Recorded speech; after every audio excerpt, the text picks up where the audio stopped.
तो आदाब, नमस्कार, गुड इवनिंग, सत श्री अकाल। एक बार फिर आप तमाम लोगों का स्वागत है एक लंबे ब्रेक के बाद, जब लाइव कहानी नहीं सुनाई। बीच में काफ़ी सारी चीज़ें थी, पर उम्मीद है पूरी क्राइम तक फैमिली अच्छी होगी।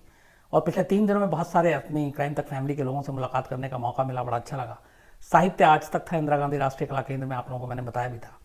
तो अच्छी खासी तादाद में बहुत सारे मिले मुझे, और उन सबसे अलग अलग कई से बात करने का मौका भी मिला। हालांकि बड़ा बिजी शेड्यूल था, लेकिन फिर भी बड़ी खुशी हुई आमने सामने बात करके, उनके रिएक्शन को जानकर, समझकर। और 3 दिनों का सिलसिला अच्छा रहा। कल ख़त्म हुआ तो पूरी आज तक टीम जो है इस वक्त लगभग एक तरह से थकी हुई है, क्योंकि फ्राइडे सैटरडे संडे बड़ा हेक्टिक था। करीब 200 से ज़्यादा गेस्ट, अलग अलग परफॉर्मेंस, अलग अलग चीज़ें। और कल समापन में मुझे मौका मिला था मुशायरे का समापन करने का, तो मेरे लिए एक अलग एक्सपीरियंस भी था। क्राइम की दुनिया से हट के शेर व शायरी की दुनिया में पहुंचना, और डॉक्टर राहत इंदौरी और वसीम बरेलवी जैसे शायर के साथ मंच साझा करना, बल्कि उसकी सदारत करना उस मुशायरे की, जिनको बचपन से सुनते पढ़ते आए। तो एक अलग एक्सपीरियंस था, डर भी था, क्योंकि ऐसे लोगों के साथ बैठना अपने आप में कि कहीं को गलती ना हो जाए। अपना सब्जेक्ट हो तो चलता है, चूँकि ये क्राइम के सब्जेक्ट से बाहर की चीज़ें थी, लेकिन एक नया तजुर्बा था, एक्सपीरियंस था, और अच्छा लगा।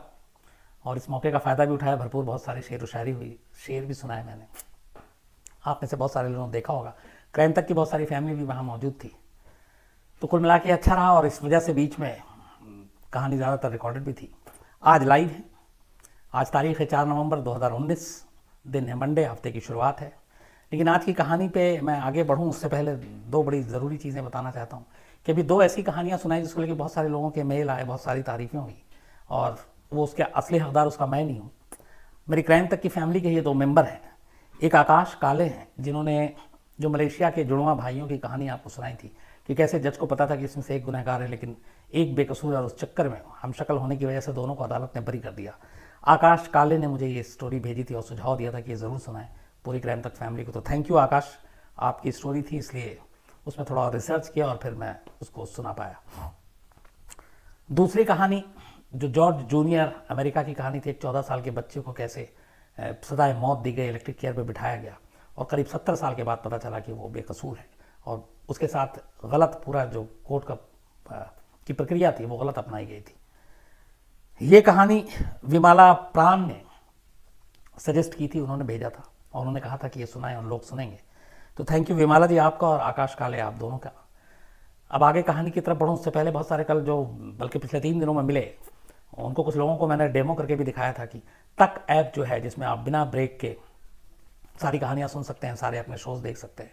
तो तक ऐप आप अपने अपने मोबाइल में उसको डाउनलोड कर सकते हैं, और उसमें बिना ब्रेक के आप कहानियाँ सुन सकते हैं, और बाकी तक जितने भी हैं उनको भी आप देख सकते हैं। तो उसको तक ऐप को आप डाउनलोड ज़रूर करें, आप ही का फ़ायदा होगा उससे, क्योंकि उसमें झुंझलाहट नहीं आएगी कि कहानी के बीच में ब्रेक आ रहा है। अब आज की कहानी की तरफ बढ़ते हैं। आज की कहानी कई मामलों में थोड़ी सी मतलब अलग भी है, कई मामलों में थोड़ा सा चौंकाती भी है, और क्यूरियोसिटी भी पैदा करती है। बल्कि मैं ये कहूँ कि जेल ब्रेक की बहुत सारी ऐसी कहानियाँ हैं पूरी दुनिया में, मुझे लगता है कि सबसे अलग है, डिफरेंट है। किसी एक शख्स के अंदर एक साथ कई खूबियाँ कैसे हो सकती हैं। हथकड़ियाँ खोलने में माहिर, दुनिया की कोई भी हथकड़ी हो, किसी भी तरह की हो, वो उसको खोल देता। वो अपने पंजों और पैरों के बल चिकनी से चिकनी दीवार के ऊपर भी वो छिपकली की तरह चल जाता। मतलब इस दीवार पे वो सीधे ऐसा लगता कि मानो कि वो छिपकली है।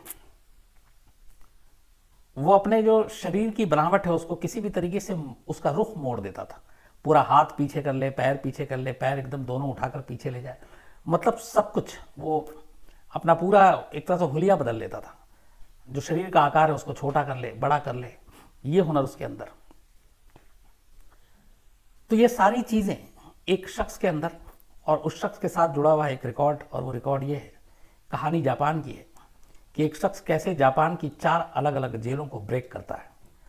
और हर जेल में जब वो जाता है, पहली बार जब उसको सज़ा हुई उसको छोड़कर, तो हर जेल में ये पता है कि ये जेल तोड़कर भागा था, इसलिए उसके लिए ज़्यादा सुरक्षा, ज़्यादा उसकी निगरानी की गई। लेकिन उसने हर जगह पे चैलेंज किया कि मैं भागूंगा। एक उसके अंदर काबिलियत ये भी थी कि वो हथकड़ी सिर्फ खोलना नहीं जानता था, बल्कि उसके अंदर ताकत इतनी थी कि एक बार तो उसने हथकड़ी तोड़ डाला और गार्ड के सामने, और उसने कहा कि ये लो मैंने हथकड़ी तोड़ दी और मैं एक दिन जेल से भी भाग जाऊंगा। तो इतनी सारी उसके अंदर क्वालिटी, कहानी है जापान की। कहानी शुरू हुई 1936 में। योशे शिरातोरी, ये नाम एक नौजवान का जापान के। तो योशे शिरातोरी जो है वो अमोरी एक जगह है जापान में, वहां का रहने वाला। 1936 में शिरातोरी पे कत्ल का इल्जाम लगता है और इस इल्जाम में उसे जेल भेज दिया जाता है। अदालत में मुकदमा चलता है, लेकिन जेल भेजने के दौरान अभी अदालत का फैसला नहीं आया और उसको यातनाएं दी जाती हैं, टॉर्चर किया जाता है, उसको मारा पीटा जाता है।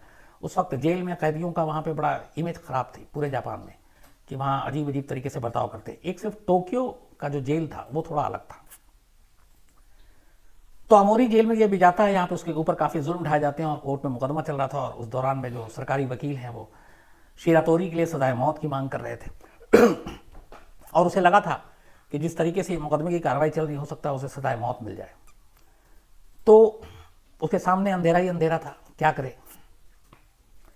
तभी उसने फैसला किया कि वो इस जेल से भाग जाएगा पहली बार 1936 में, गिरफ्तारी के बाद। मुकदमे का भी आखिरी फैसला नहीं आया। अब इसने जेल से भागने का प्लान शुरू किया। सबसे पहले इसने देखा कि जेल में जो गार्ड हैं उनकी ड्यूटी कब कब कहाँ कहाँ होती है, पेट्रोलिंग पे कितने कितने देर में वो लोग आते हैं। उसने करीब 6 महीने इसको ऑब्जर्व किया, बड़ी गहराई से देखा। फिर उसने कुछ चीज़ें उसको समझ में आई। उसे पता चला कि इस जेल के अंदर 15 मिनट के अंदर पेट्रोलिंग होती है। तो जब एक बार 15 मिनट में पेट्रोलिंग होती है तो एक तरफ से जब वो गार्ड गुजरना शुरू करते हैं तो फिर अगर वो गुजर गए तो पीछे के सारी चीज़ें खाली रहती हैं। तो ये चीज़ उसे पता चल गई थी कि इस जेल से भागने के लिए उसके पास सिर्फ 15 मिनट है।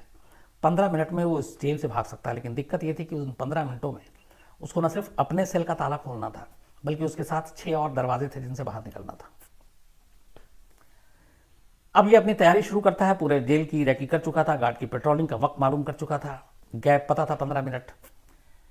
फिर ये बाथरूम से धीरे धीरे प्लास्टिक की बाल्टी के साथ कुछ तार जो हैंडल बनाकर वहाँ यूज़ करते थे उस वक्त, उसने उन तार को इकट्ठा करना शुरू किया और फिर उसी तार से इसने सबसे पहले अपने सेल का दरवाज़ा खोला।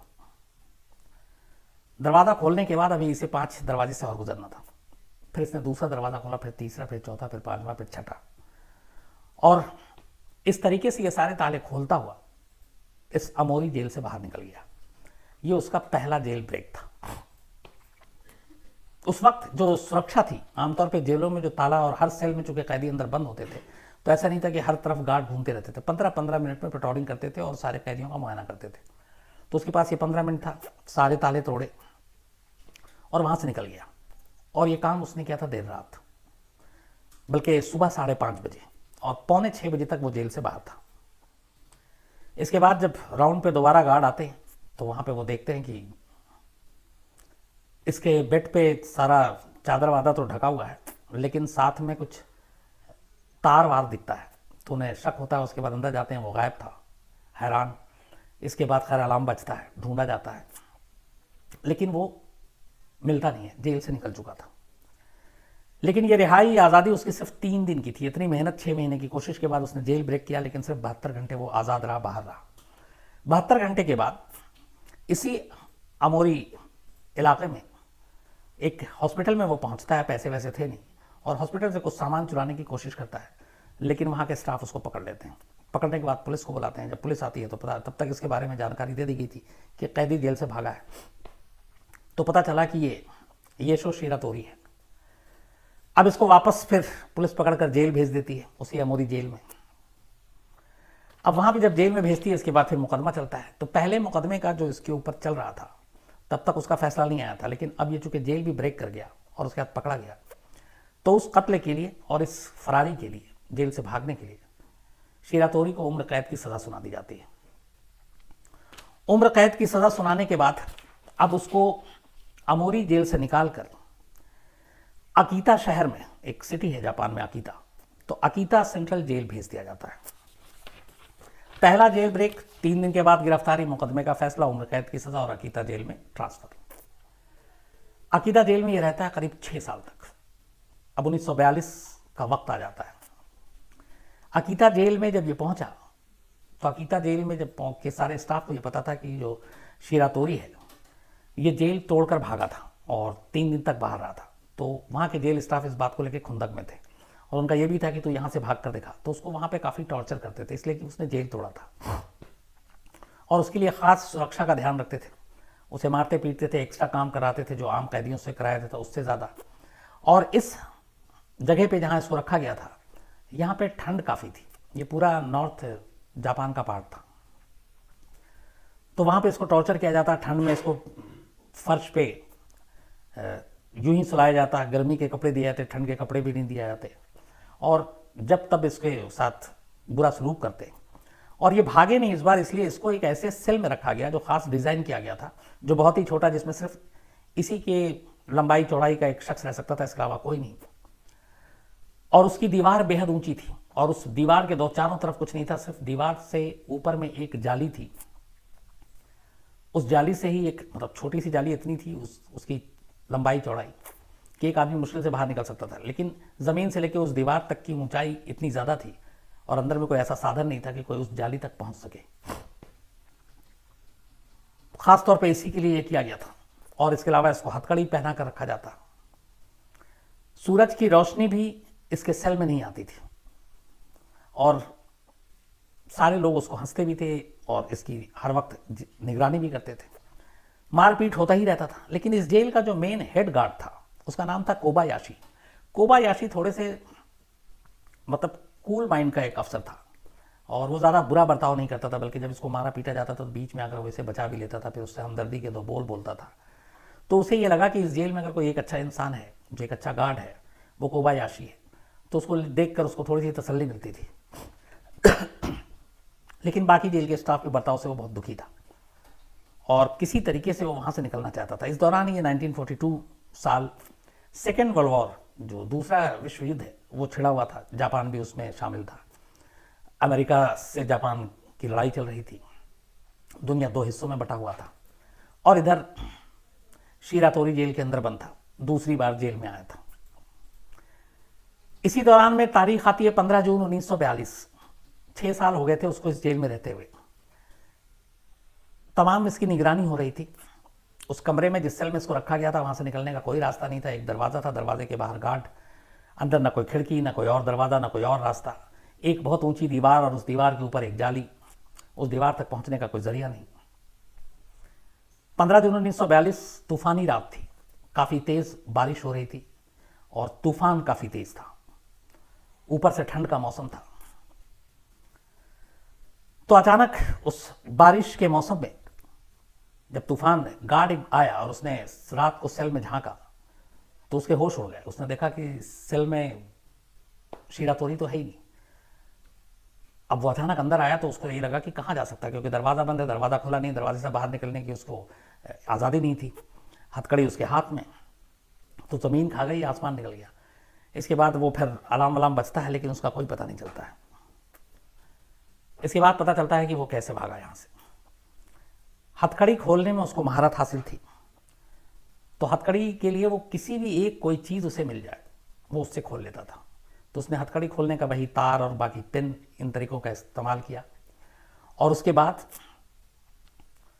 वो क्या करता था कि रात को जब गार्ड अपनी शिफ्ट बदलते थे तो इसके पास जो 15 या 20 मिनट होता था, उस दौरान में ये अपनी हथकड़ी खोलता। हथकड़ी खोलने के बाद दीवार पे चढ़ने की प्रैक्टिस करता अपने पंजे और पैर के बल पर, और वो ठीक उसी तरीके से जैसे छिपकली दीवार पे चलती है। और वो बिल्कुल कॉपर की दीवार थी और वो उस चिकनी दीवार पे भी बेहद आसानी से धीरे धीरे प्रैक्टिस करके ऊपर चढ़ना शुरू किया। और वो कई फीट ऊंचाई पर वो जाली थी जहाँ से बस एक हवा आने का जरिया था। तो ये प्रैक्टिस करता, फिर वापस आता, अपनी हथकड़ी को बंद कर लेता, फिर सो जाता। 6 महीने उसने ऐसा किया। 6 महीने के बाद इसको महारत आ गई दीवार पर चलने की, बिल्कुल स्पाइडरमैन के जैसे। उसके बाद ये क्या करता कि जो जाली थी वो स्टील की जाली थी, लेकिन उसकी जो फ्रेम थी चारों तरफ वो लकड़ी की थी। तो जब ये प्रैक्टिस कर करके उस जाली तक पहुंच गया तो पर उसे लगा कि इस जाली को खोले कैसे, क्योंकि वो स्टील मजबूत, काटने का कोई औजार नहीं और कोई तरीका नहीं, तोड़ने के लिए कोई सामान नहीं। तो ये वहां पे जाता और उस लकड़ी के फ्रेम को, जो इसको खाने के लिए कुछ प्लेट और ये सारी चीजें मिलती थी और सूप बॉल, उसके जरिए वो 15 से 20 मिनट हर रात प्रैक्टिस करने के बाद जब ये दीवार पे चल चुका तो ये ऊपर जाता और उस लकड़ी के फ्रेम को ठोक पीट के किसी तरह से कमज़ोर करने की कोशिश करता, फिर नीचे आता, फिर अपनी हथकड़ी पहनता और सो जाता। करीब महीने गुजर गए। इसके बाद उसे लगा कि अब ये फ्रेम जो है थोड़ा लूज हो गया। फिर एक रात उसने चुना, अब उसे मालूम था कि ये फ्रेम आसानी से खुल जाएगा, फिर भी उसने इंतज़ार किया जेल में, क्योंकि ऊपर जाकर छत पे और भागने में फिर एक खतरा ये भी था कि उसके पैरों के कदमों की आवाज़ नीचे आ सकती है और गार्ड अलर्ट हो सकते हैं। तो उसने इंतज़ार किया कि कोई बारिश हो, कोई तूफान आए, कोई आंधी आए और उसमें उसकी आवाज़ दब जाए। और ये तूफान और ये बारिश 15 जून 1942 को मिला और वो उस रात दीवार से पे चढ़ता हुआ ऊपर पहुंचा। फ्रेम को उसने धक्का मारा, वो खुल गया, छत के रास्ते ये जेल से भाग गया, छिपकली की तरह दीवार पर चढ़कर। अब उसके जाने के बाद चूंकि बारिश और आंधी थी, किसी को पता नहीं चला। शिरातोरी 6 साल के बाद पहली जेल ब्रेक के दूसरी बार अब जेल ब्रेक कर चुका था और वो उस जेल से फिर निकल भागता है। 3 महीने इस बार उसकी आज़ादी थी। पहली बार जब उसने जेल ब्रेक किया तब वो 3 दिन के लिए बाहर था, 3 दिन में पकड़ा गया। दूसरी बार 3 महीने बाद, 3 महीने बीत गए। अब तारीख आती है 18 सितंबर 1942, 18 सितंबर 1942। लेकिन इस बार इस दूसरे जेल ब्रेक के बाद जिस तरीके से वो पकड़ाया, वो भी अपने आप में एक बेहद अनोखी कहानी है। शायद वो ना पकड़ा था। जेल से भागने के बाद ये 3 महीना इधर उधर रहा। शिरातोरी की एक बीवी और एक बेटी भी थी, लेकिन उसने ये पता किया था कि पहले जेल ब्रेक के बाद जब वो कोर्ट वोट रूम में मिली तो पता चला कि उन 3 दिनों में ही कई बार जापान की जो पुलिस थी वो उसके ऊपर निगरानी रखती थी, नज़र रखती थी कि भागकर शायद फैमिली के पास आएगा, तो इसलिए फैमिली के पास जाना खतरनाक था, तो वो गया नहीं। तो इन 3 महीने भी जो बाहर रहा तो वो फैमिली को उसने कांटेक्ट करने की कोशिश की, लेकिन लगा कि पकड़ा जाएगा, तो वो फैमिली के पास फिर नहीं गया। 3 महीने बाद शिरातोरी अकीता पहुंचता है, अकीता में ही जहां पे जेल, और जो अकीता जेल के मेन जो हेड वार्डन थे, जो गार्ड था कोबायाशी, जिसने उस जेल में सारे कैदियों के साथ जो बुरा सलूक करते थे गार्ड, जो हेड गार्ड था, जिसने शिरातोरी के साथ हमेशा अच्छा सलूक किया, हमदर्दी के बोल बोले, ये वही था। और इसी के घर जेल से भागने के 3 महीने के बाद अचानक उस घर की घंटी बजती है। खुद हेड गार्ड जो है अकीता जेल का, वो कोबायाशी दरवाज़ा खोलता है और उसके सामने उसी का जेल का भागा हुआ कैदी खड़ा हुआ है 3 महीने बाद। अब वो सन्न रह जाता है क्योंकि वो भी उसकी तलाश में था।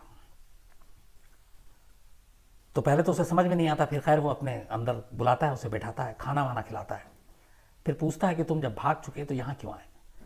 तो उसने कहा कि एक्चुअली मैं जेल से भागना नहीं चाहता हूँ कभी, लेकिन जो जेल के अंदर सलूक होता है कैदियों के साथ, मुझे उससे गुस्सा है, मुझे उससे लड़ाई है। मुझे पहले जेल में भी पीटा गया, मारा गया, जो गैर कानूनी तरीके से एक्स्ट्रा काम है वो कराया गया। यहाँ पे कैदी मुझे मारते थे, मुझे ठीक से सोने नहीं देते थे, लेकिन आप ही एक शख्स थे जिसने मुझे इंसान समझा और मेरे साथ अच्छा सलूक किया। तो मैं आपके पास इसलिए आया हूँ कि एक मैं प्रपोजल लेकर आया हूँ। मैं सरेंडर करना चाहता हूँ, लेकिन ये सरेंडर मैं जस्टिस डिपार्टमेंट के सामने, जो जापान की एक पूरी जस्टिस डिपार्टमेंट है, उनके सामने करना चाहते हैं, जजों के सामने करना चाहता हूँ, अपने इस मुद्दे को लेकर कि जो जेल का हमारा सिस्टम है उसको सुधारा जाए और जेल के अंदर जो एक इंसानों के साथ, कैदियों के साथ जो जानवरों जैसा सलूक किया था वो बंद हो। तो शायद मेरी आवाज़ से बाकी जेल के कैदियों के ऊपर कुछ असर पड़े, उनके साथ अच्छा हो।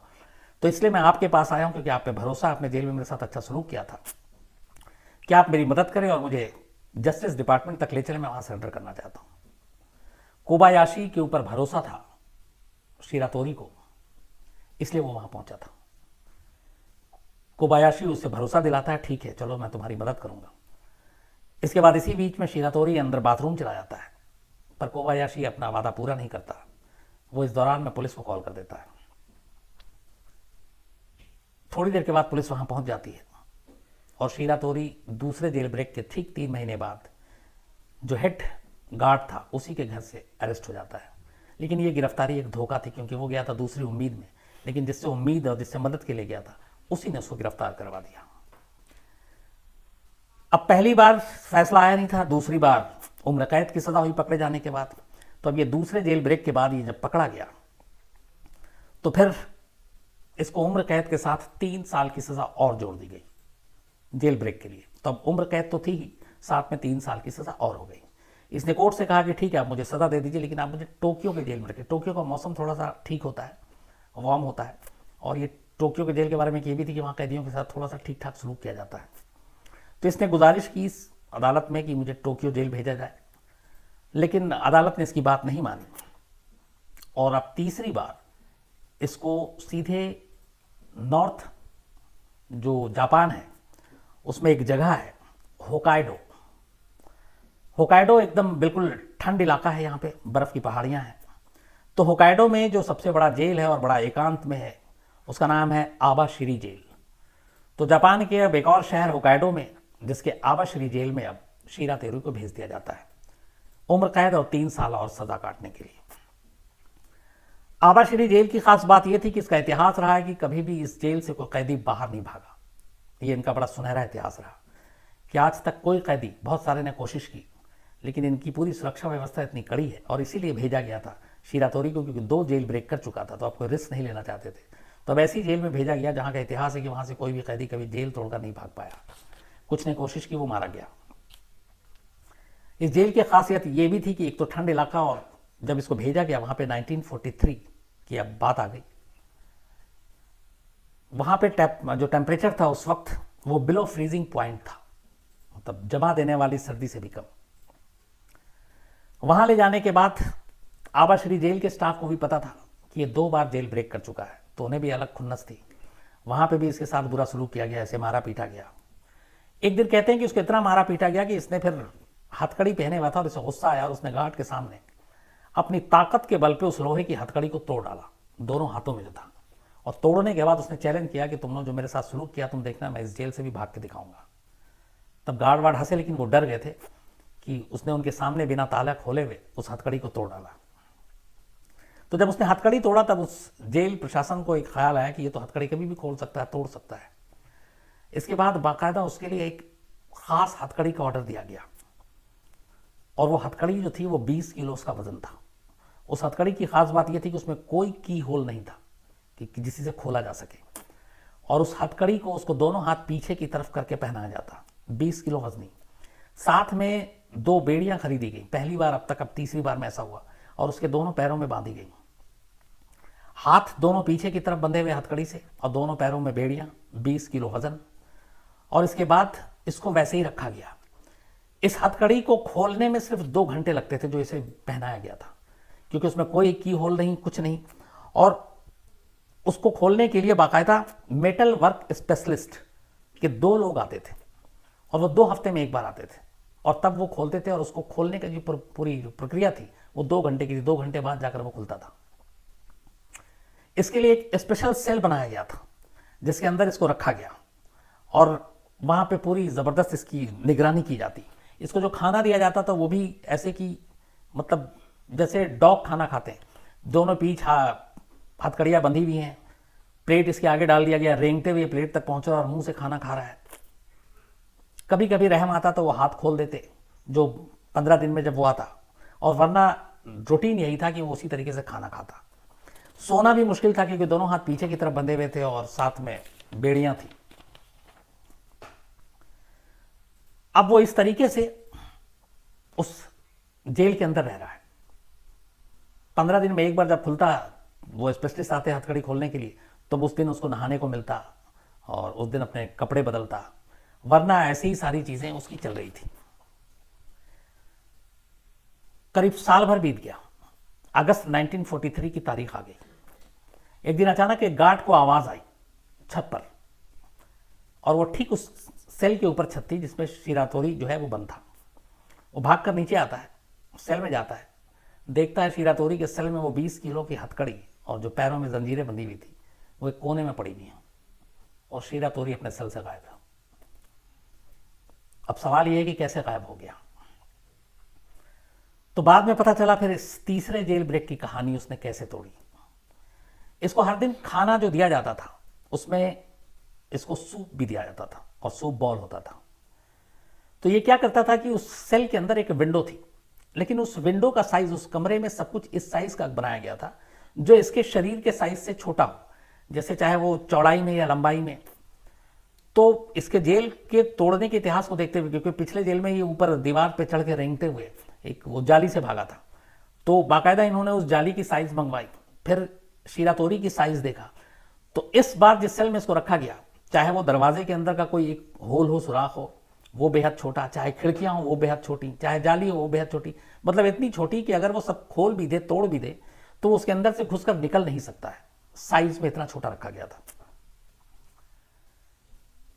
तो इसने क्या किया कि जो इसको सूप मिलता था, ये करीब 6 महीने से तैयारी कर रहा था। जब इसको सारी हथकड़ियां ये पहना दी गई तो 6 महीने तक ये सोचता रहा कि कैसे भागूं। फिर इसके बाद इसने क्या किया कि जब भी इसको खाना मिलता तो रात को ये खास काम करता, जिसको सूप मिलता उस सूप का थोड़ा सा हिस्सा ये कोने में गिरा देता, मुंह से कटोरी उठाकर एक जगह जमा कर देता, और फिर उस सूप को, उस कमरे में एक विंडो है और इसके जो हाथ में हथकड़ी है, पहले अपने हथकड़ी के ऊपर सूप का कुछ हिस्सा उस जगह पे डालता जहां जहां पे ज्वाइंट्स थे हथकड़ी में, और उस ज्वाइंट्स के ऊपर ये डेली डालता रहता। शुरुआत इसने यहां से की। अब क्या था कि जो सूप था उसके अंदर कुछ जो सॉल्ट कंटेंट होते हैं वो सारी चीजें थी, जिससे इसे ये भी पता था कि अगर एक ही जगह पे बार बार लगातार ये चीजें डाली जाएं, ये सॉल्ट कंटेंट, तो वहां पे वो जंग बनाएगा और फिर वो कमजोर कर देगा। तो इसने सबसे पहले उस हथकड़ी को, जिसके अंदर कोई की होल भी नहीं थे, सिर्फ ज्वाइंट्स थे और वो ज्वाइंट्स खोलने के लिए आते थे एक्सपर्ट, उसने उस ज्वाइंट्स पे डालना शुरू किया। जब भी इसको खाना मिलता वो सूप अपने ज्वाइंट्स पे डालना शुरू कर देता। धीरे धीरे ये कई महीने लगे और वो ज्वाइंट्स कमजोर हो गया। फिर उसने उस ज्वाइंट्स को तोड़ा। इसके अंदर एक और काबिल थी कि ये ताकत पता नहीं कहां से लाता था। तो उसने इस तरीके से ज्वाइंट्स को तोड़ा कि पता ना चले। लेकिन जैसे ही इसने ज्वाइंट्स को तोड़ा तो इसे मालूम था कि अब उसके पास ज्यादा वक्त नहीं है, क्योंकि एक्सपर्ट भी कभी आ सकते हैं। और साथ में वो सूप का हिस्सा कुछ जो है वो फेंकता था। एक विंडो था, तो उस विंडो के ऊपर साइड में जहां पे भी जंग लगे। करीब 6 से 7 महीना बीता इस रूटीन काम में। उसके बाद उसका मकसद कामयाब हो गया। वो हथकड़ी जो है उसकी टूट गई, वो जो विंडो थी वो कमजोर हो गई। हथकड़ी टूटने के बाद उसने विंडो तोड़ा और फिर उस जगह से, उस विंडो के जरिए उस जेल से भाग गया। ये उसका तीसरा जेल ब्रेक था। लेकिन यहां से जब वो भागा तो जेल के जो जेलर और बाकी लोग थे वो बहुत ज्यादा, मतलब उनको गुस्सा नहीं आया, वो खुश हुए। इसलिए कि जेल ऐसी जगह थी जहां पे चारों तरफ बर्फ की पहाड़ी थी, एकांत में थी, और फ्रीज कर देने वाला टेम्परेचर था। कपड़े इसको ऐसे दिए नहीं जाते थे, ठंड में रखा जाता था। और सबसे कमाल यह था कि जो जिस जगह से ये निकल के भागा था, वो मैंने आपको जैसे शुरू में कहा कि वो सारे होल और सारी चीजें इतनी छोटी रखी गई थी, जो इसके साइज से ये बड़ा था और साइज उसकी छोटी, उसमें घुस के वो निकल ही नहीं सकता था। लेकिन इसकी तीसरी काबिलियत पता चली, वो ये कि अपने ज्वाइंट्स को, अपने शरीर के हिस्से को डिसलोकेट कर देता था। मतलब हाथ कभी भी पूरा घुमाकर पीछे, पैर घुमाकर पीछे, तो इस तरीके से डिसलोकेट करता था कि ये जितना बड़ा है उससे अपने आप को छोटा बना लेता था, शरीर के अंगों को एक दूसरे में घुसाकर मिलाकर। और उसी का तरीका इसने उस विंडो से निकलने में किया।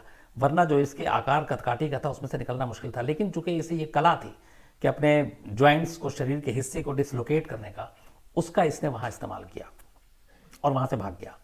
लेकिन अब इस जेल को लगा कि अगर भाग गया तो ये मौत के मुंह में गया, बचेगा नहीं। इसलिए कि एक तो बाहर तूफान, पूरा बर्फ की पहाड़ियां चारों तरफ, और वहां पे जानवर, खासतौर पर भालू और भेड़िए। तो ये सब खुश हुए थे कि ये बचेगा नहीं। खाना पूर्ति के लिए कुछ दिन तलाश किया लेकिन मिला नहीं, और इसके बाद शीरा तोरी गायब। इसी दौरान में होता यह है कि अगस्त 1945 में अमेरिका के आगे जापान सरेंडर कर देता है। अब अमेरिका की वहां पे थोड़ी सी बादशाहत हो गई एक तरह से जापान में। सेकेंड वर्ल्ड वॉर का माहौल था, जापान सरेंडर कर चुका है।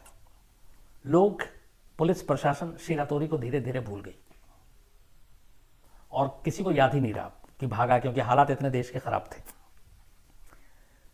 करीब ये अगस्त 1945 की बात है जब ये सब कुछ हुआ था, और जापान में अब धीरे धीरे चीजें बदल रही थी, पुलिस प्रशासन को भी लेके और जेल को भी लेकर। 2 साल बीत गए, शीरा तोरी गायब। 2 साल के बाद पता चला कि शीरा तोरी जिंदा है। कैसे? जेल से भागने के बाद वो बर्फ की पहाड़ियों की तरफ गया, शहर की तरफ नहीं गया, और वहां जाकर उसने एक सुरंग ढूंढा। उस सुरंग को उसने अपना आशियाना बनाया। पूरी दुनिया से वो कटा रहा और 2 साल उसने उस सुरंग में अकेले गुजारे।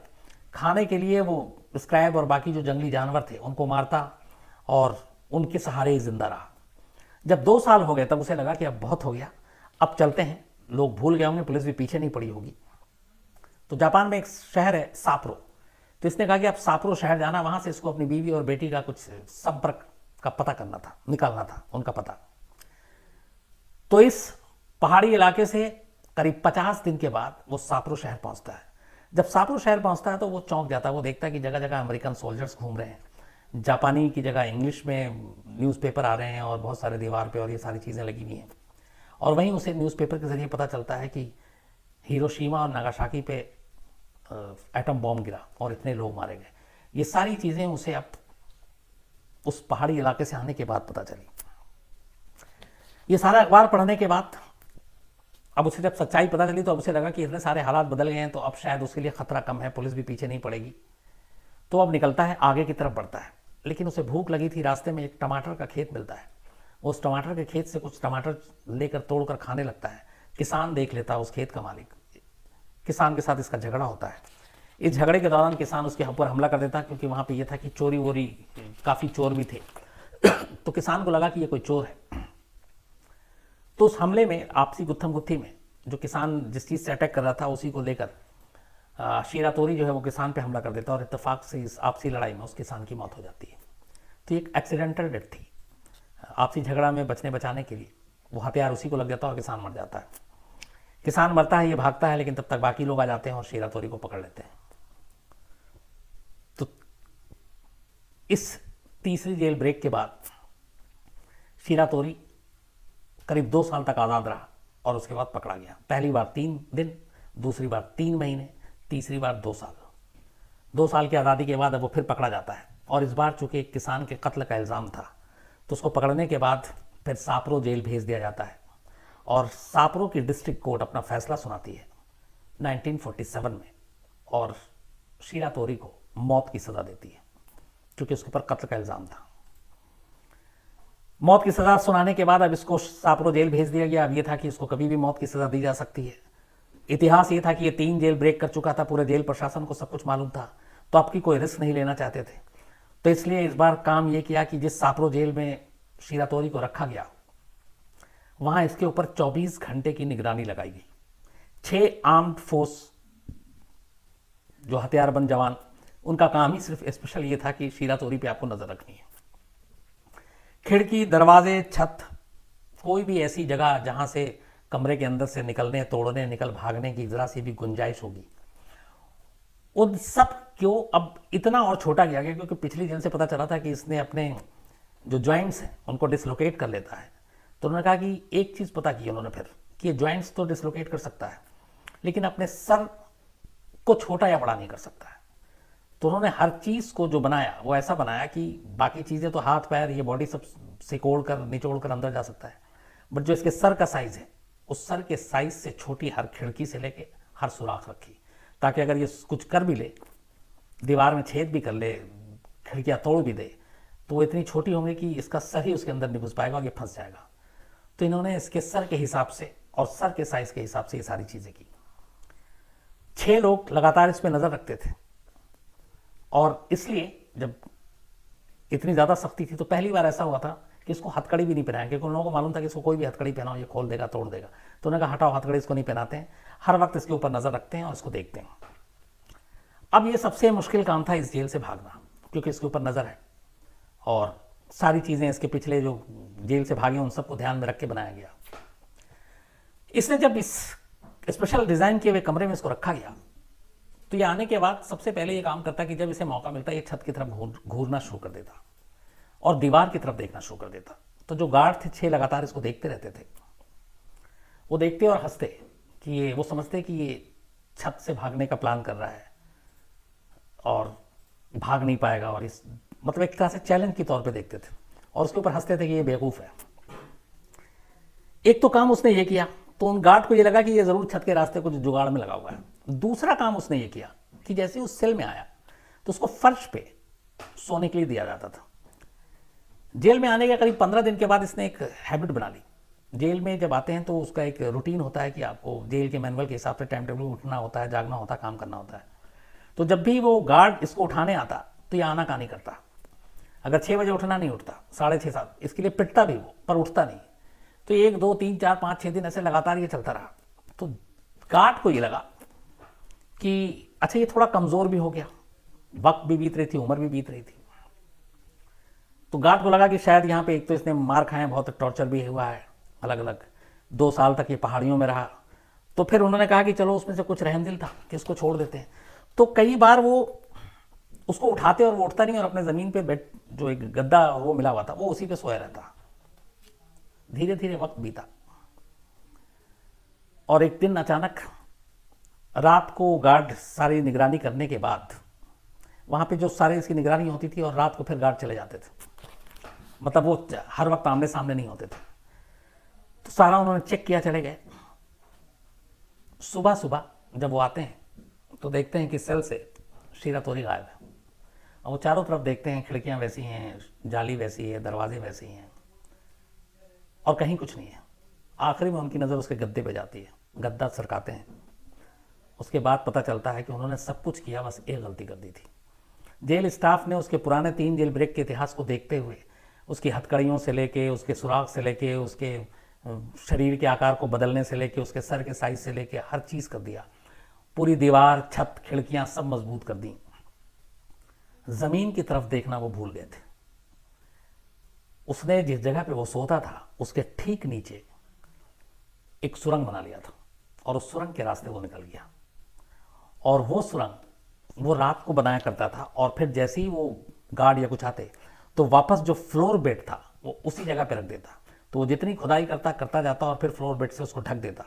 और इसके बाद फिर पता चला कि शुरुआत में उसने जो नाटक किया था, जब गार्ड उसको उठाने के लिए आते थे और वो नहीं उठता था, तो उनको ये लगता था कि ये काम वाम नहीं करना चाहता। एक्चुअली वो ज़मीन तैयार कर रहा था कि कभी जब मैं ये खुदाई शुरू करूं और उसके बाद अचानक वो आ जाएं और कहीं हटा लें और देख लें कि नीचे क्या हो रहा है, तो उनका भरोसा जीतने के लिए पहले बिना खुदाई शुरू करने से पहले उसने ये नौटंकी की कि वो लगातार सोता रहता था। तो उन्हें लगा कि इसको आदत हो गई है सोने की, और इसलिए वो थोड़े थोड़े उसकी तरफ से बेपरवाह होते गए। लेकिन असल में ये उसकी प्लानिंग थी कि जब वो खुदाई शुरू करे तब भी उन्हें लगे कि ये नहीं उठ रहा, तो इसका मतलब है कि पहले चूंकि जब वो नहीं उठता था तो आके कई बार तलाशी भी ली, गद्दे भी सरका दिए। लेकिन अब जब उसकी हैबिट पता चल गई कि ये लेट तक सोता है, डंडा खा लेगा लेकिन वक्त पे नहीं जाएगा, तो उन्होंने उसकी तरफ से एक तरह से वो लापरवाह हो गए, और उसी का उसने फ़ायदा उठाया। पूरी जेल की दीवार से लेकर छत मजबूत थी, जिस ज़मीन पे था वो ज़मीन कमज़ोर थी, और वो उस सुरंग से निकलकर वहाँ से भाग गया। ये उसकी चौथी और आखिरी जेल ब्रेक थी। यहाँ से भागने के बाद सारी फोर्स उसको ढूंढ रही है, लेकिन ये निकल गया, और अब इस तक कोई कुछ नहीं पहुँच सकता था। अब इसके बाद की जो कहानी है वो वैसी है जैसे दूसरी बार में एक पुलिस अफसर पे इसने भरोसा किया था। अब चौथे जेल ब्रेक के बाद एक दिन अचानक एक जगह पे ये बैठा हुआ था शहर में। साप्रो, एक सप्रो शहर है जापान में, 1948 की ये बात है। 47 में ये जेल तोड़ के भागा था। लगभग साल भर बीत गया। साल भर बीतने के बाद ये एक दिन एक सप्रो एक जगह पे पब्लिक प्लेस पे बैठा हुआ था। इतने में एक पुलिस अफसर आकर अचानक बाकायदा अपनी यूनिफॉर्म में इसके बराबर में बैठ गया। शिरातोरी घबरा गया क्योंकि इसके बराबर में एक पुलिस अफसर बैठा हुआ था। अब अभी तक कोई बातचीत नहीं हो रही। थोड़ी देर के बाद वो पुलिस अफसर एक सिगरेट जलाता है और सिगरेट पीना शुरू कर देता है। जिसको देखता रहता है, अब ये भी सोच रहा था कि मैं उठ के अचानक चला जाऊं, उसे शक ना हो जाए, मैं पकड़ा ना जाऊं, क्योंकि दिल में चोर था। थोड़ी देर के बाद अचानक वो पुलिस अफसर सिगरेट पीते पीते सिगरेट का पैकेट निकालता है और उसमें से एक सिगरेट शिरातोरी को ऑफर कर देता है। वो पुलिस अफसर की तरफ देखता है, सिगरेट लेता है, सिगरेट जलाता है, सिगरेट पीता है। उसके बाद अचानक उसके दिमाग में आता है कि इतने सारे पुलिस अफसरों ने इतने सारे जेल में उसके साथ जुल्म किया, जुल्म ढाया। एक हेड गार्ड पे उसने भरोसा किया, उसने उसकी बात नहीं मानी, और एक ये जो अपनी यूनिफॉर्म से लग रहा है कि बहुत बड़ा अफसर है पुलिस का, ये मुझे सिगरेट दे रहा। और उस वक्त सिगरेट लग्जरी की गिनती में आती थी, मतलब अमीरों के शौक थे, महंगे थे, सेकेंड वर्ल्ड वॉर की बात है। तो उसे लगा कि इतनी कीमती चीज़ एक पुलिस अफसर मुझे दे रहा है, इतनी इज्जत दे रहा है, तो उससे बर्दाश्त नहीं हुआ, उसे गिल्टी फील हुई। उसके बाद वो अचानक सिगरेट ख़त्म करता है और उस पुलिस अफसर से कहता है कि मेरा पूरा नाम येशो शिरातोरी है। पुलिस अफसर उसकी तरफ देखता है। ये नाम लगभग उस वक्त जापान के हर पुलिस वालों को पता था, क्योंकि 4 जेल ब्रेक करके वो सारी सुर्खियां बटोर चुका था। तो जब ये अपना पूरा नाम दोबारा बताता है तो कहता, तुमने अपना मुझे नाम क्यों बताया, तुम तो भागे हुए हो। तो वो कहता है कि आपने एक सिगरेट देकर मुझे ये बताया कि हर पुलिस वाले ऐसे नहीं होते, और दूसरा मैं अब थक गया हूँ भाग भाग कर, मेरी लड़ाई सिर्फ जेल के सिस्टम से है अपने मुल्क की, जहाँ पर कैदियों के साथ जानवरों की तरह शुरू किया जाता है, और उन्हीं चीज़ों ने मुझे बार बार जेल ब्रेक कर उनको ये एहसास दिलाने का के लिए मजबूर किया कि तुम अगर ऐसे हो तो मैं तुमको नाकाम दिखाऊंगा और मैं जेल तोड़ूंगा। लेकिन बोला कि आज आपने जिस तरीके से मुझे सिगरेट दे के मेरी इज्जत बढ़ाई, उसका मुझे गिल्टी फील हुई है। मैं चाहता हूँ कि मुझे वापस अब थक गया हूँ भागते भागते, लेकिन सिर्फ एक गुजारिश है कि जेल सिस्टम सुधार दें। वो पुलिस अफसर उसको अपने साथ ले जाता है, साथ ले जाने के बाद उसे कोर्ट में पेश किया जाता है। वो पुलिस अफसर धोखेबाज नहीं निकला, उसने बाकायदा जज के सामने उसकी सारी ख्वाहिशों को बताया।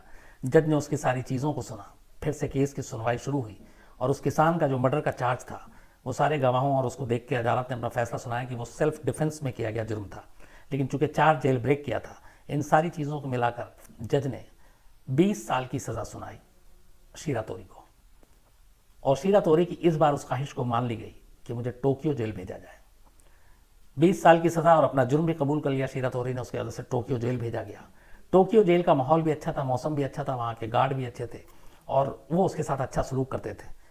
इसलिए वो पहली ऐसी जेल थी जहाँ से शीरा तोरी ने भागने का सोचा भी नहीं। उसने कहा कि हाँ, सब कुछ अच्छा है, मैं नहीं भागूंगा, अब मैं आज़ाद ज़िंदगी जीऊँगा जब यहाँ से निकलूँगा। करीब 14 साल तक वो टोक्यो जेल में रहा। 14 साल बाद 1961 में उसको पेरोल मिला। पेरोल पर वो बाहर आया। पहली बार वो एक आज़ाद शहरी के तौर पर कानूनन अब बाहर आया था। अब तक जब भी बाहर आया था 4 बार जेल ब्रेक करके आया था। बाहर आने के बाद वो अवमोरी गया। अवमोरी में ही उसकी फैमिली थी, बीवी और बेटी। लेकिन वहाँ जाकर पता चला कि उसकी बीवी की मौत हो चुकी है, उसकी बेटी अब बड़ी हो गई है, और जब बेटी बच्ची थी तब ये जेल में था। फिर वो अपनी बेटी को सारी कहानियाँ सुनाता है। उसके बाद वो अवमोरी में ही रहता है। पेरोल के बाद ये फिर जेल नहीं जाता क्योंकि इसके चाल चलन अच्छे थे। और 61 से लेकर करीब 19 साल ये ज़िंदगी जीता अपनी बेटी के साथ। 1979 में हार्ट अटैक से इसकी मौत हो जाती है। तो आखिरी के 19 साल आज़ाद हवा में इसने सांस ली और 1979 में इसकी डेथ हुई। इसकी मौत की कहानी, इसकी जेल से ब्रेक की कहानी पूरे जापान में, इस पे कई नॉवेल छपे और ये जापान में एक तरह से हीरो भी बना और एंटी हीरो भी बना। और इस शीरा तोरी की ही वजह से कहते हैं कि जापान के जेल सिस्टम में बदलाव आया। जुडिशरी ने उसकी बातें सुनी, उसने जो कुछ कहा अपने तजुर्बे से वो सब, और फिर जेल में वहाँ पे गार्ड्स को और जेल के स्टाफ को नए सिरे से ट्रेनिंग दी गई और कहा गया कि आप कैदियों के साथ किस तरीके का सलूक करेंगे। तो एक शीरा तोरी ने अपने 4 जेल ब्रेक के जरिए एक पूरे मुल्क के जेल सिस्टम को भी बदल दिया और सुधार दिया।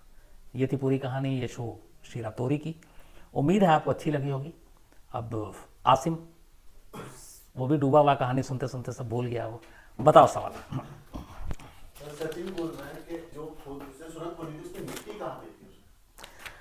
जो नीचे उसमें असल में 2 चीज़ें थी। जो पूरा सारी चीज़ें तो उन्होंने देख ली। जो फर्श थी वो उसके नीचे पुराना कुछ गोडाउन और उस टाइप का था, और उन्होंने बड़ी बारीक सी लेयर टाइप की चीज़ें थी, इसका फ्लोर था। और ये चीज़ें जो एक डिटेल में, अच्छा आपने सवाल पूछा, उसने जेल के बारे में कई लोगों से दोस्ती करता था और ऐसी ऐसी बातें करता था कि शक ना हो। मतलब तो डायरेक्ट पूछना तो शक हो जाएगा कि अच्छा तुम ये जानना चाहते हो, लेकिन वो कहीं दूसरे तरीके से करता था।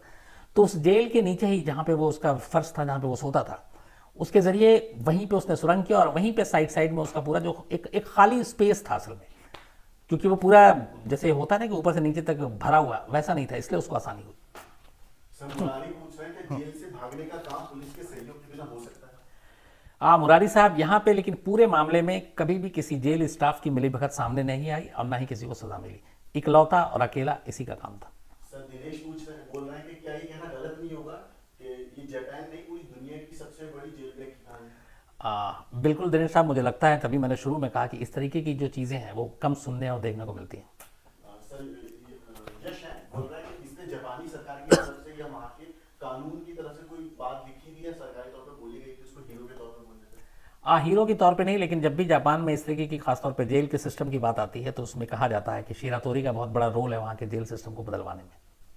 सर अजीब बोल रहे हैं कि सर कल साहित्य में आए थे लेकिन आप उस टाइम व्यस्त थे, आपसे मुलाकात नहीं हुई, अब 1 साल इंतजार करना पड़ेगा। अजीत साहब, ऐसा नहीं 1 साल इंतजार करना पड़ेगा, कभी किसी दिन मौका मिलेगा ज़रूर आपसे मुलाकात होगी। यहाँ बहुत सारी चीज़ें थी इसलिए बहुत सारे लोगों से मुलाकात नहीं हुई, लेकिन जितने लोगों से मैंने कोशिश की, बहुत सारे, कम से कम मुझे लगता है सैकड़ों लोगों से मेरी मुलाकात होगी जो क्राइम तक की फैमिली, बल्कि कुछ तो मुझे अच्छा भी लगा, ज़ोर से दूर दूर से चिल्ला रहे थे सर हम लोग फैमिली वाले हैं, तो वो भी मुझे अच्छा लगा। सर यशपाल सिंह बोल रहा है कि सर वो कनाडा से क्राइम तक की स्टोरी रोज देखते हैं, फेसबुक पे इन्होंने सवाल किया। यशपाल जी, थैंक यू वेरी मच। आप बस कनाडा से देखते रहिए। सर अनुराग श्रीवास्तव बोल रहे हैं सर क्राइम में साइबर फ्रॉड को भी ऐड करिए, उससे जी अनुराग साहब, मैं साइबर फ्रॉड पे भी एक से एक कहानी है, मैं जल्दी सुनाता हूँ। सर निखिल है बोल रहे हैं सर, क्राइम टीम के एक सदस्य की तबीयत खराब थी, उनकी तबीयत आप कैसी? निखिल साहब आप ठीक हैं, वो तंसीम हैदर है, उनकी तबीयत ख़राब थी, असल में उनको अचानक पता चला था ब्लॉकेज है, तो बाईपास सर्जरी हुई और बहुत तेज़ी से रिकवरी हुई। अभी वो लखनऊ अपने घर पे हैं, लेकिन सब ऊपर वाले के करम से सब कुछ अच्छा है, ठीक है, और बहुत जल्द वो वापस ज्वाइन भी करेंगे। सर ओनली न्यूज़ 24/7 करके अकाउंट है, बोल रहे हैं सर हमारी टीम आज तक के साहित्य एस्पेक्ट टीम में भी आई थी, लेकिन आपसे मुलाकात नहीं हो पाई। मंजू, दिलीप, सौरभ और फिजा का नाम लेंगे। मंजू, दिलीप, सौरभ, फिजा, मुझे भी अफसोस है आप लोगों से मुलाकात नहीं हुई, लेकिन चलिए फिर कभी मुलाकात होगी। सर मनीष है बोल रहे हैं कि सर ये जो क्राइम था इसे क्राइम की कैटेगरी में रखना चाहिए जो जेल ब्रेक किया था, यानी कभी एक तरह से अच्छा ही था। एक सर मनीष साहब, जेल ब्रेक अपने आप में क्राइम की कैटेगरी में आ जाता है, क्योंकि जहाँ पे भी रूल और नियम और कानून को तोड़ा जाता है, ब्रेक होता है। जेल ब्रेक तो वैसे ही जुर्म है, तो बिल्कुल ये क्राइम की कैटेगरी में है। सर मेहुल पूछ रहे इंडिया में जेल कैदियों की हालत कैसी है? इंडिया में मेहुल साहब अलग अलग जेलों की अलग अलग हालत है, लेकिन हालांकि मैं तो दूसरी बात बता रहा हूँ कि जापान वाले की कहानी छोड़ दीजिए, अपने यहाँ तो जेल में ही लोग मौज काटते हैं। अपने असल में बाहर में ज़्यादा मुझे लगता है सज़ा मिल रही है, जेल में तो आपके पास पैसा है, पहुँच है, तो आप पार्टी कीजिए, बर्थडे मनाइए, म्यूज़िक सुनिए, मोबाइल ले जाइए, टीवी ले जाइए, एसी ले जाइए, फ्रिज रखिए, क्या क्या सुविधाएं नहीं, बीच बीच में तो तस्वीर आप देखते ही रहते हैं। तो अपने जेल में तो मौज है। सर अभय बोल रहे हैं कि जो बाहर के कैदी होते हैं, हिंदुस्तान के बाहर के लोग जो क्राइम करते हैं इंडिया में, उन्हें क्या इसी जेल में रखा जाता है या उनके लिए कुछ अलग व्यवस्था होती है? नहीं, बिल्कुल, हम जेल एक ही होती है, चाहे वो इंडियन हो या फॉरेन नेशनल के हों, जो भी आते हैं, अगर जो जुर्म करते हैं उनके लिए जुरिडिक्शन जो और जो सारी चीज़ें हैं वो एक ही होती हैं। सर युवराज है बोल रहे हैं कि हाल फिलहाल में वीडियोस आई थी जेल की, कि सच में ऐसा होता है कि अंदर? युवराज साहब, मैंने अभी आपको बताया, अपने जेल में बहुत मौज है, ऐश है, पैसे दीजिए, आपको सारी सुविधाएं उपलब्ध है। सर प्रभात बोल रहे हैं सर, क्या कभी आपको जेल में जाने का मौका मिला? जी प्रभात साहब, मैं कम से कम दर्जन भर से ज़्यादा जेल में जा चुका हूँ, चाहे वो तिहाड़ का हो या यूपी का हो या बिहार का हो, इवन महाराष्ट्र के, राजस्थान के, एमपी के, बहुत सारे जेल में गया हूँ। बट ये कि जेल में थोड़ा जाते हुए पहली बार जब गया था तो इसलिए थोड़ा घबरा रहा था कि मुझे एक दोस्त भी थे, वो थोड़ा मजाक कर रहे थे, मेरी खिंचाई भी कर रहे थे, जेलर थे। तो अब जब जेल के अंदर आ जाते हैं तो आपके हाथ पे ठप्पा लगा देते हैं, तो जब ठप्पा लगा तो मुझे कहा गया कि यार इसको मिटने मत देना। मैंने कहा पूछा क्यों? उन्होंने कहा अगर ठप्पा मिट गया तो तुमको बाहर नहीं निकलने देंगे, फिर तो अंदर ही रह जाओगे। तो पूरे जेल के अंदर पहली बार का एक्सपीरियंस था कि मैं घूम रहा था, सब अच्छा, गर्मी का दिन भी था, तो मैं बार बार बस इसी को देख रहा था, यार ये कहीं ना मिट जाए, कहीं पसीने से ना मिट जाए और मालूम है मैं अंदर ही रह जाऊँ। तो वो हमेशा ये बात याद रहती है। सर प्रभात बोल रहे हैं साहित्य के दूसरे दिन साहित्य में आपने एक शेर सुनाया था, वो शेर एक बार और सुना दीजिए। साहित्य में मैंने बहुत सारे शेर सुनाए थे, धीरे धीरे याद आएगा, लेकिन चलिए आज इस एक शेर के साथ ख़त्म करता हूँ क्योंकि वक्त भी बहुत ज़्यादा हो गया। और वो पूरी क्राइम तक फैमिली के लिए ये शेर है कि बहुत दिनों से तुम्हें देखा नहीं है, ये आंखों के लिए अच्छा नहीं है। तो थैंक यू वेरी मच, यही दुआ है पूरी क्राइम तक फैमिली हमेशा अच्छी रहे। कल मुलाकात होगी रात 9 बजे आपसे एक बार फिर, तब तक अपना ख्याल रखिए, थैंक यू।